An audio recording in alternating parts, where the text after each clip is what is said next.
¿Cuántas promesas de Dios usted conoce? Seguramente conoce varias. Estamos hablando precisamente de una promesa que Dios le dio a Abraham. Y la promesa que Dios le dio a Abraham es: Sara tendrá un hijo. ¿Quién era Sara? Pues Sara era la esposa de Abraham. Y entonces, hermanos, inmediatamente, cuando Abraham escucha esta palabra, dice la Escritura que se postró sobre su rostro, se rió y dijo en su corazón: a hombre de 100 años ha de nacer hijo, y a Sara ya de 90 años ha de concebir.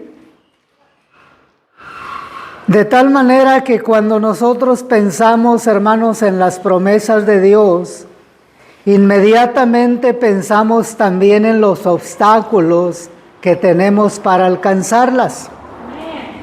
Y yo recuerdo, por ejemplo, el pasaje en el cual el pueblo de Israel llegó a la tierra prometida, llegó a las puertas de la tierra prometida. Y al estar a las puertas de la tierra prometida, ¿usted recuerda qué es lo que se interponía entre la bendición de tomar la tierra prometida? ¿Se acuerda cuál era el obstáculo? ¿Lo recuerda? Delante del pueblo de Dios se levantaban los muros de Jericó. Y dice la Escritura que Jericó estaba cerrada, bien cerrada, a causa de los israelitas. Entonces los muros representan el estorbo, representan el obstáculo para que la promesa de Dios se cumpliera en ellos. Y ellos comienzan a ver el estorbo, el obstáculo, pero Dios les muestra el camino para poder vencer el obstáculo. Y entonces Dios les dice lo que deben de hacer, y cuando ellos hacen todo lo que Dios les dice, aquellos muros se derribaron, desaparecieron de su vista, y el estorbo se hizo nada. Porque Dios en su palabra, hermanos, siempre nos muestra el camino que nosotros debemos seguir para que la promesa de Dios se cumpla en nosotros y se quite delante de nuestros ojos el estorbo o el muro que impide que nosotros logremos alcanzar la promesa a la cual Dios ha prometido para nosotros. Es parte natural del ser humano comenzar a mirar los estorbos o comenzar a mirar los obstáculos que se levantan delante de nosotros, y cuando nosotros comenzamos a ver los estorbos, pues esto nos debilita en la fe, esto nos desanima, muchas veces, hermano, esto nos hace volver atrás. Mas sin embargo, Dios en su misericordia siempre le muestra al pueblo de Dios el camino que debe tomar para que el pueblo de Dios alcance el cumplimiento de la promesa. Abraham lo vemos en su parte humana. Era humano, era carne, igual que nosotros. De una manera muy natural escucha la promesa: Sara, tu mujer, tendrá un hijo. Entonces, qué importante, hermano, es la reacción. La reacción que nosotros tomamos o la actitud que nosotros tomamos cuando comenzamos a ver el obstáculo, cuando comenzamos a ver el estorbo. Imagínate a Abraham en su humanidad. Dios le dice: Sara tendrá un hijo. Inmediatamente se postra sobre su rostro, y después de postrarse sobre su rostro, ¿qué hace? Se ríe, le causa risa. Y entonces en su corazón dice: a hombre de 100 años le ha de nacer hijo. Sara, siendo ya de 90 años, ha de concebir. ¿Cuáles eran los estorbos que impedían que el cumplimiento de la promesa se llevara a cabo? Eran 3 estorbos. Número 1, la vejez de Abraham, 100 años. Número 2, la vejez de Sara, 90 años. Tercer estorbo, durante toda su vida había sido estéril. Entonces, si Abraham se pone a mirar los estorbos, el cumplimiento de la promesa se hace prácticamente imposible. Así nos sucede también a nosotros. De pronto leemos promesas en la Escritura. Aquella promesa de prosperidad de Malaquías 3:10 que dice: derramaré bendición hasta que sobreabunde. Aquella promesa, hermano, de sanidad que dice: mas el herido fue por nuestras rebeliones, molido por nuestros pecados, el castigo de nuestra paz fue sobre él, y por sus llagas fuimos nosotros curados. Aquella promesa de salvación familiar que dice: cree en el Señor Jesucristo y serás salvo tú y tu casa. Pero, hermano, estamos hablando de que ambas promesas están en crisis. ¿Por qué digo esto? Porque en lugar de que la casa se salve, muchos están regresando hacia atrás. En lugar de que la iglesia se sane, ¿qué miembro de la iglesia no padece una enfermedad? Porque está en crisis. ¿Y sabes por qué está en crisis? Porque nosotros, el pueblo de Dios, no acostumbramos a hacer lo que Dios nos indica en su palabra. Abraham quiso solucionar la promesa por su propia cuenta. Y entonces la sierva le dio hijo. Pero ese no era el plan. No era así. Y querer solucionar el problema por nuestra propia cuenta nos cansa, nos desgasta, nos debilita. Y entonces vuelve nuestro servicio a Dios, hermano, como un servicio amargado, frustrado, porque el cumplimiento de la promesa no se da. Pero qué importante es, hermano, porque es imposible no ver el estorbo. Imagínate que el pueblo de Israel llegara a las puertas de la tierra prometida y no vieran el muro. Imagínate que Dios le dice a Abraham: Sara concebirá hijo, y él no pensara en su vejez. Porque parte natural del ser humano es contemplar el estorbo, es contemplar el obstáculo, es contemplar lo que se interpone entre el cumplimiento de la promesa de Dios y quien lo recibe. Eso es parte natural. Qué importante es tomar en cuenta, hermano, la reacción de nosotros ante el estorbo.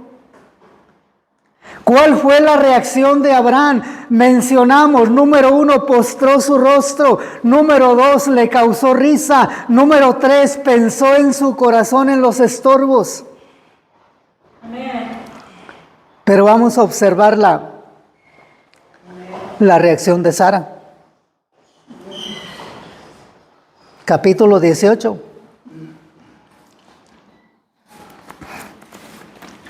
Capítulo 18, y vamos a darle lectura del versículo 1 en adelante.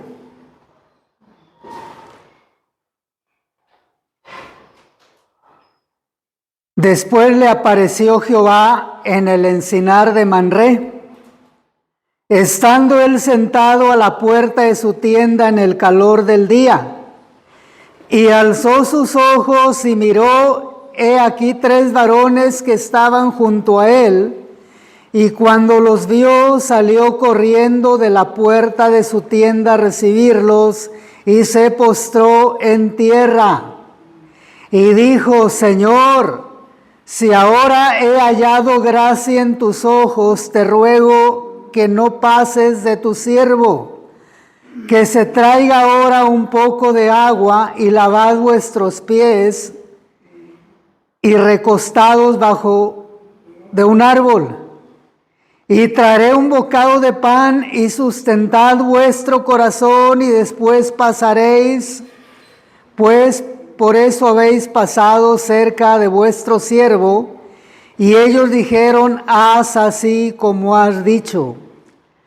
Entonces Abraham fue deprisa a la tienda a Sara y le dijo, toma pronto 3 medidas de flor de harina y amasa y haz panes cocidos debajo del rescoldo. Y corrió Abraham a las vacas y tomó un becerro tierno y bueno y lo dio al criado y éste le dio prisa a prepararlo. Tomó también mantequilla y leche, y el becerro que había preparado lo puso delante de ellos, y él se estuvo con ellos debajo del árbol y comieron. Y le dijeron, ¿dónde está Sara tu mujer? Y él respondió, aquí en la tienda.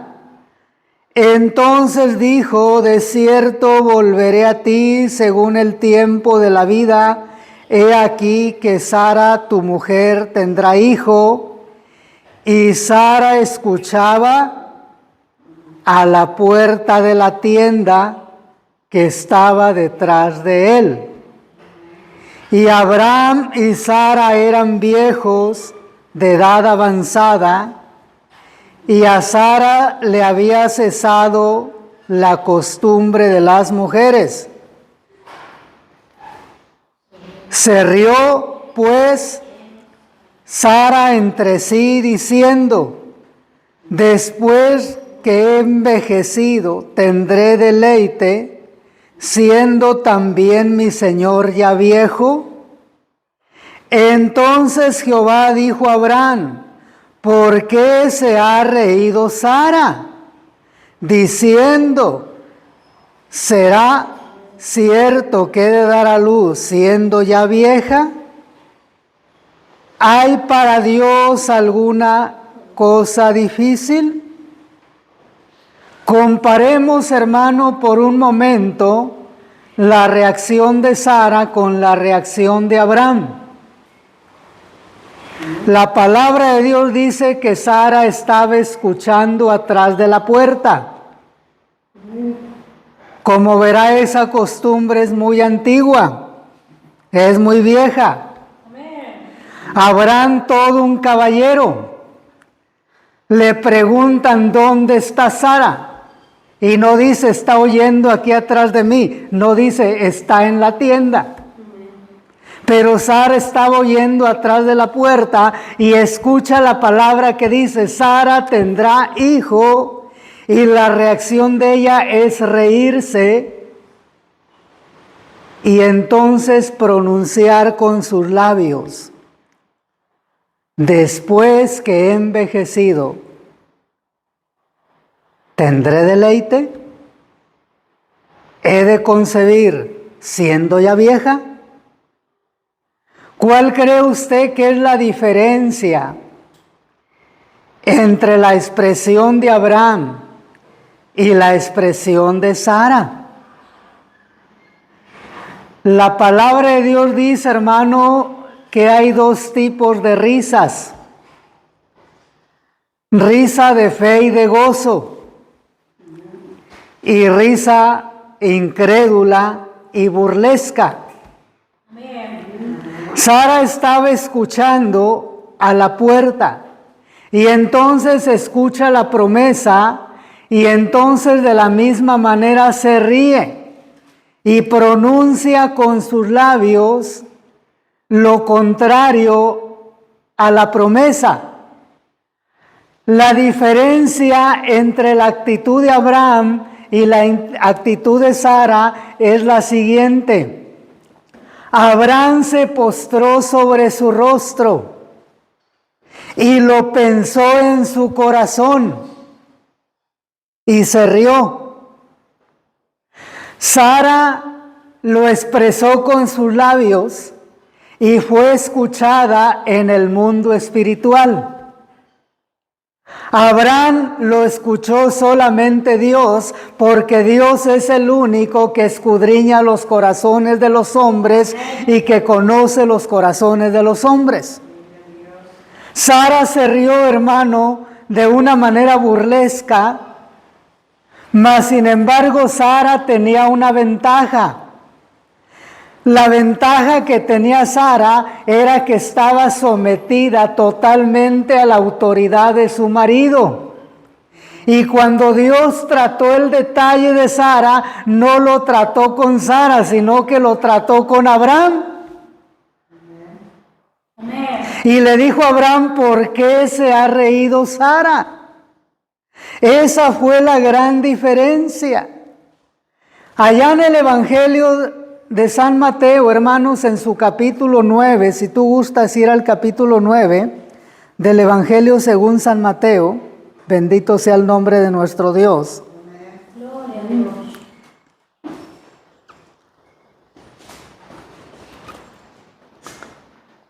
Capítulo 9, versículo 24.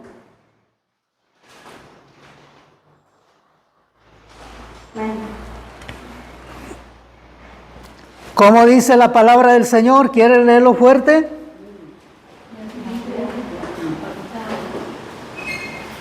Capítulo 9 del Evangelio según San Mateo, versículo 24. Vamos a leerlo con una voz fuerte y potente.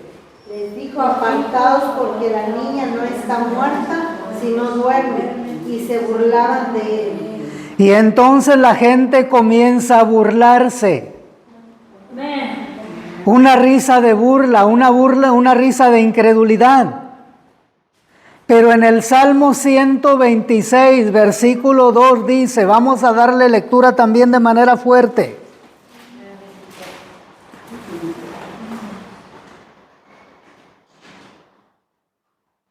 Entonces nuestra boca se llenará de risa y nuestra lengua de alabanza.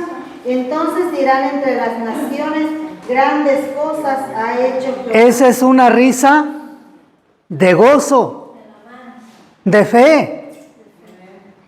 Esa es una risa de confianza. La pregunta sería, ¿cuál es la tuya? Porque la risa, hermano, es parte natural del ser humano. El ser humano no puede vivir sin reír. No puede vivir sin una sonrisa en sus labios. Pero la pregunta sería, ¿de qué tipo de risa es la nuestra? ¿De fe y de gozo? ¿O de incredulidad y de burla? ¿Cuál es la risa que caracteriza tu vida? Abraham fue confrontado por la risa de Sara. Y Dios le dice, ¿por qué se ha reído Sara? Pero Dios en su misericordia, hermanos, siempre nos muestra el camino. Amén. El camino que hemos de seguir, el camino que hemos de tomar. Dios siempre nos muestra el camino. Bendito sea su santo nombre. Quisiera ahora invitarte a que vayas a la carta a los Romanos, en su capítulo 4. Bendito sea el nombre de nuestro Dios.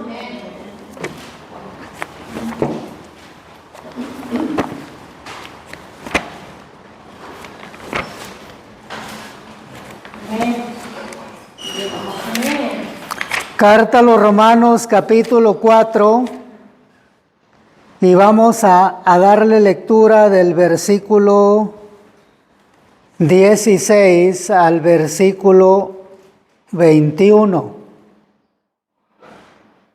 Vamos a leerlo de manera corrida y después vamos a tratar versículo por versículo.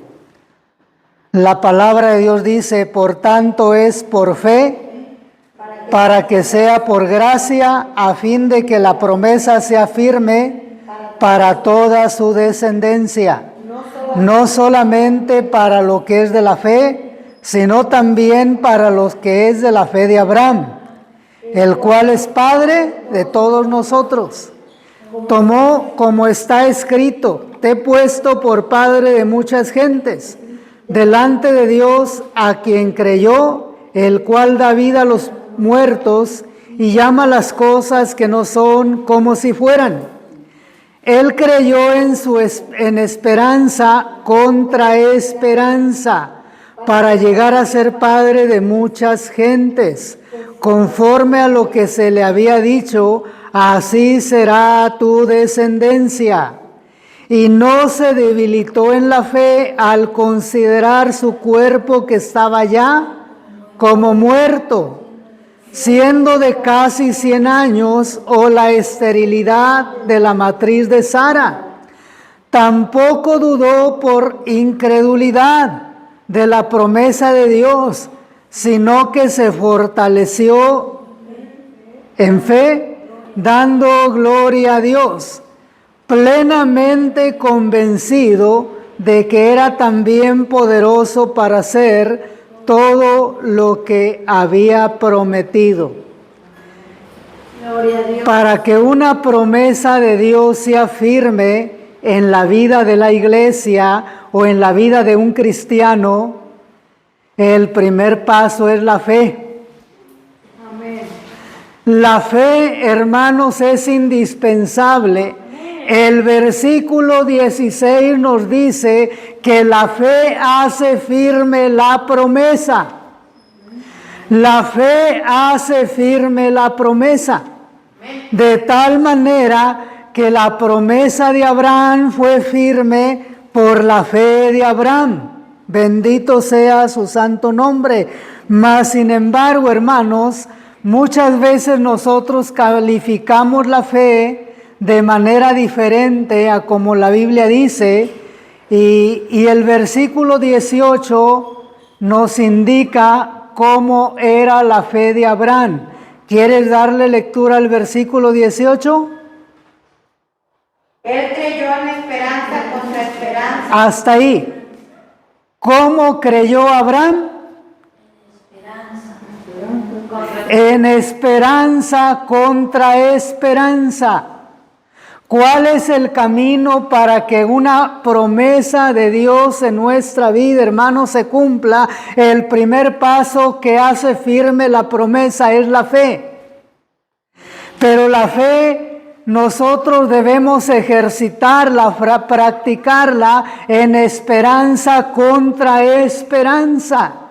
Y entonces nosotros diremos, ¿y cómo es eso? ¿Cómo es practicar la fe en esperanza contra esperanza? Vamos a suponer que usted va al médico y que el médico le dice, usted está enfermo, tiene esta enfermedad.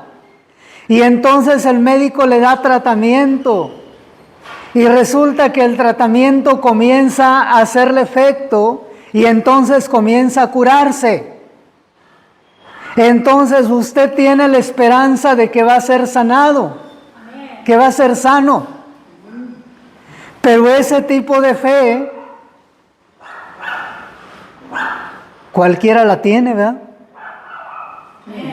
Cuando la Biblia dice creer en esperanza contra esperanza, es cuando nosotros ponemos la mirada en el estorbo, en el obstáculo. Y al ver el estorbo y al ver el obstáculo, se hace prácticamente imposible. Si Dios le había dicho a Abraham, Sara, tu mujer, tendrá hijo, y Abraham veía su vejez, y Abraham veía la vejez de Sara, y Abraham veía la esterilidad de Sara, y entonces los estorbos que impedían el cumplimiento de la promesa lo hacían prácticamente imposible. Creer en esperanza contra esperanza es cuando las posibilidades son nulas. Es como decir, se me perdió un billete de a 500 en la plaza de San Rafael y yo tengo la esperanza contra esperanza que alguien me lo devuelva. ¿Qué posibilidades tengo de que me lo regresen? Ninguna. Eso es creer esperanza contra esperanza. Cuando las posibilidades son prácticamente nulas y prácticamente imposibles. Adoramos, Señor. Entonces yo voy a creer en esperanza contra esperanza, sin importar el sufrimiento, sin importar el dolor, sin importar la muerte misma, porque yo no estoy viendo cuando veo el obstáculo, cuando veo el estorbo, entonces yo veo la naturaleza de Dios. Y Abraham veía el estorbo que había para que la promesa se cumpliera, y entonces veía la naturaleza de Dios en cuanto a la promesa. ¿Y cuál era la naturaleza de Dios en cuanto a la promesa? Versículo 17. No me lea el versículo 17. Dígame cuál era la naturaleza de Dios solamente. Bendito sea su nombre. Y Abraham veía que su cuerpo estaba casi muerto. Y Abraham veía que la matriz de Sara había estado muerta siempre, muerta. Pero al ver la naturaleza de Dios, y el versículo 17 dice que la naturaleza de Dios es dar vida a lo que está muerto. Y llamar las cosas que no son como si fueran. Poderoso eres Dios. Eso es creer en esperanza contra esperanza. Cuando las posibilidades son nulas, cuando vemos nosotros delante de nosotros el muro, el estorbo, y se hace imposible de manera natural por el estorbo, pero entonces vemos la naturaleza de Dios, y vemos que la naturaleza de Dios, hermanos, es darle vida a lo que está muerto y llamar las cosas que no son como si fueran, y entonces estamos creyendo en esperanza contra esperanza. Santo eres, Señor. Bendito sea su nombre. Gloria a Dios. Versículo 19. Poderoso eres Dios. Y dice el versículo 19, y no se debilitó en la fe. Qué importante es que cuando tú veas el estorbo, la fe no se debilite. Y no se debilitó en la fe al considerar su cuerpo. ¿Cómo estaba su cuerpo? Como muerto. Siendo casi de 100 años, o la esterilidad de la matriz de Sara. Versículo 20. ¿De qué manera fortaleció su fe? Dando gloria a Dios. Dando gloria. Su fe fue fortalecida dándole a Dios gloria.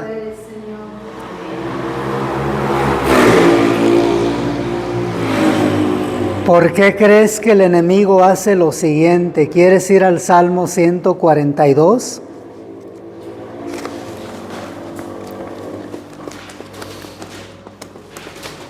Bendito sea su nombre.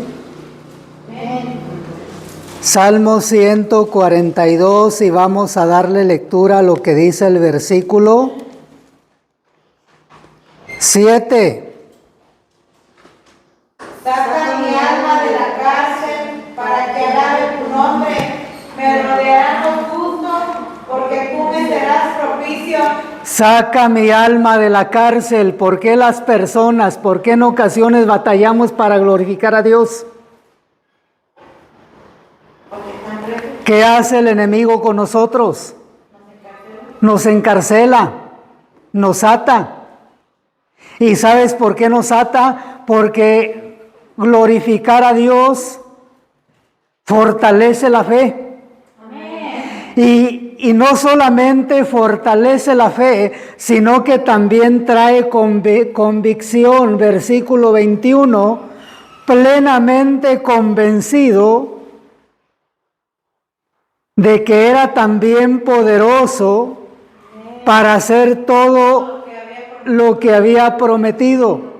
Porque darle gloria a Dios fortalece nuestra fe, y no solamente fortalece nuestra fe, sino que trae convicción de que Dios puede obrar. Trae convicción de que Dios puede hacer, trae convicción de que Dios puede salvar, trae convicción de que Dios puede prosperar, trae convicción de que Dios puede bendecir. Gloria a Dios. Santo, santo. Pero nosotros estamos acostumbrados Bendito seas. a tener los labios cerrados.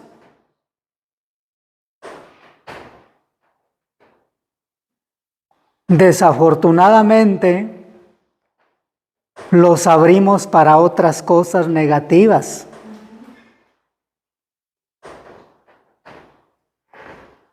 Pero para glorificar a Dios Santo es el Señor. y que haya en nosotros una risa de fe y de gozo. Por eso el pueblo de Dios de pronto vive enfermo. Por eso el pueblo de Dios de pronto pasa necesidades. Por eso el pueblo de Dios de pronto su salvación está en crisis. Imagínate que Josué al llegar al muro de Jericó dijera vamos a derribarlo. Y entonces Josué agarrara un martillo y un cincel. Solamente se hubiera desgastado, solamente se hubiera debilitado, solamente se hubiera cansado. Y es lo que sucede también, que nosotros nos desgastamos, nos cansamos, nos debilitamos, nos esforzamos queriendo que las cosas sean a nuestra manera, conforme a nuestro pensamiento, conforme a nuestra opinión, pero Dios nos muestra un camino fácil y sencillo. Dios nos muestra el mejor camino, hermano, de la misma manera como los muros de Jericó desaparecieron, así los obstáculos desaparecen delante de la presencia del pueblo que alaba a Dios, que cree en esperanza contra esperanza, que fortalece su fe en la alabanza a Dios y que crea en su corazón una convicción de que Dios puede hacerlo. De que no hay nada imposible para Dios. Él todo lo puede. Y si hay alguien que cumple lo prometido, pues ese es Dios. Porque Dios es fiel. Gracias, Señor. Hay poder en la sangre. Amén. Te adoramos, Señor. La naturaleza de Dios, hermanos, es sanar. Gracias. La naturaleza de Dios es salvar. La naturaleza de Dios es bendecir. Esa es su naturaleza. ¿Puedes creer en esperanza contra esperanza?